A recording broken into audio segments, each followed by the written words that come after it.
Wake your bitch ass up, Lucky Charm. It's your boy Jody, aka Get in there, Jody. I talk that cash money like Slim and Baby. You went to Cannabis Junior High, and then you went to something high, right? Yeah. Yeah. And then kind of like after that, did you go to UA? After high school, I went to Bama because I wanted to play football. Okay. That shit didn't work out. That shit didn't work out. So, you know what I'm saying? I was just there, dog. I was just there just taking class. I didn't know what the hell I want to do.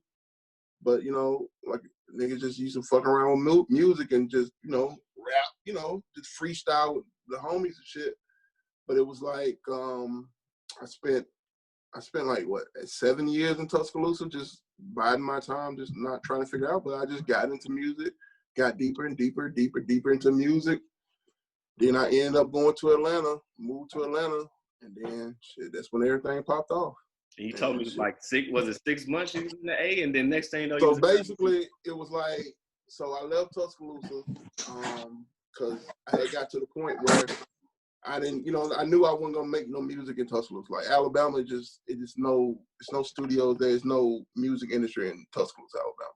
Right. So I went to Atlanta, and as soon as I got to the A, bro, I just tried to find any studio that'll give me a job while cleaning the toilets, wherever. You know what I'm saying? I went to like 15, 20 different studios, whatever studio I could find on the internet.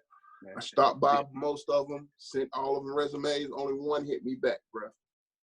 Out of 20 no's, nigga, I got one yes. Stop them out. Who was that? Can you remember? Can you remember? Zach Recording, nigga. Zach Recording, dog. Midtown. It's called Astro Studios now in Atlanta, but when I was there, it was called Zach Recording. It was owned by this other engineer called Jim Z. He was like a big time engineer. I want to say he recorded like a lot of songs on the Bodyguard soundtrack. Okay. He was like L.A. Reid's engineer. So he built his studio and he gave me my first fucking job, bro. And just so happened, Polo the Don was renting out that whole studio. So that's why I met Polo. And I started working with Polo, and that's when I met Esther Dean. And then I started working with Esther. Like, that's my dog. That's like my little sister. Oh. She the one that brought me to LA. And she the one that introduced me to Nicki. And I'm working with Nicki. So, boom. Wow. Yeah. So you was telling me kind of offline because I want to hear this story, dog. Yeah. So back home, for my listeners who don't know, you know what I'm saying, we got some, some football players, niggas who done went on and did great things. And one of them is my brother, of course, Kadero Law, played in the NFL. Now he plays in CFL. Got a shot, my big bro, Lock 3 for life. You already know.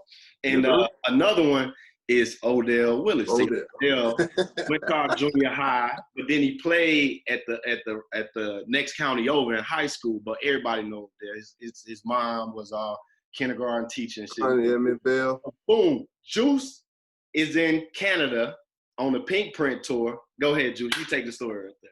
So yeah, man, it was just the crazy shit because he had hit me up like, you know what I'm saying, on Facebook. It's like, yeah, let me know if y'all come to Canada or whatnot. Woo, hit me up. I was like, cool. So we in Edmonton, like I'm getting them backstage, I'm setting up for the show, because like I was running the show, like I was the one that like played the music for the shows. So I'm just running, you know what I'm saying? I don't know what the hell I was doing. I was just walking, and I just see this big, tall ass nigga walking like, Joe, what up, what? I'm like, nigga, that Odell? I'm like, nigga, what the fuck are you doing here, nigga? Like, the most random shit of all time, bro. Like, literally, this nigga, we from fucking Cuba, Alabama, now we in fucking Canada. Right. So, like, he was with Ray Sherman. Like, he was like, because Ray Sherman was on the tour, too. And Ray Sherman bodyguard, Zeke, rest in peace. He passed away, but him and Odell played football together. I think it was Georgia, if I'm not mistaken. Okay, yeah, Georgia. Georgia. I think it was West Georgia. West Georgia or something like that. Yeah. So they played football, so they knew each other. So he was already up there kicking it with them. Like, he was up there kicking it with Ray Sherman.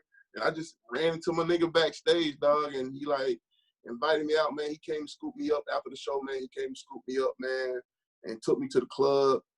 And it's the first time I ever went into the club, like, through the kitchen, nigga. Like, you didn't go through the front door, nigga. Nah, nigga. He went through the kitchen. Nigga went straight through the kitchen, and they escorted him through the kitchen straight to the VIP. drinks. Nigga, we dealt with fucking, it was Ray Sherman in that bitch. It was a lot of motherfuckers in Canada. That bitch was turned, nigga. Yeah. Fuck with, I don't know what you heard about Canada, but them niggas know how to fucking party up that bitch. Nigga, I had a fucking ball, bro. But that's crazy to me because we from the country and just two country niggas is back there. Right. But most of the time, you know what I'm saying, when you doing something, you know you doing well and you run into somebody, they gonna need to hook up, they gonna need to plug, you feel me? Mhm. He saying he plugged. He already plugged. He was the plug, nigga, and he still is the plug. Like, man, Odell, nigga showed me so many. That was my first time seeing Odell. That was my first time seeing him in about years, man, at least 20 years. I haven't, last time I remember seeing Odell before then, he was a little kid running around Kennedy with that football. Hey, like, look. you were young, Hey, look, bro. Hey, my bad. I ain't mean to cut. Hey, look, when you turn your video off in a black folk household, it's like going in and out the door. If your ass go out, you gotta stay out. Sorry, it was my son telling me he arrived where he was going. I had to be a mom for a second. But the motherfuckers say, stay in out. In out. In out. Yeah, but I mean, it's crazy, bro. In the Turkish household now. That was a joke. I kid.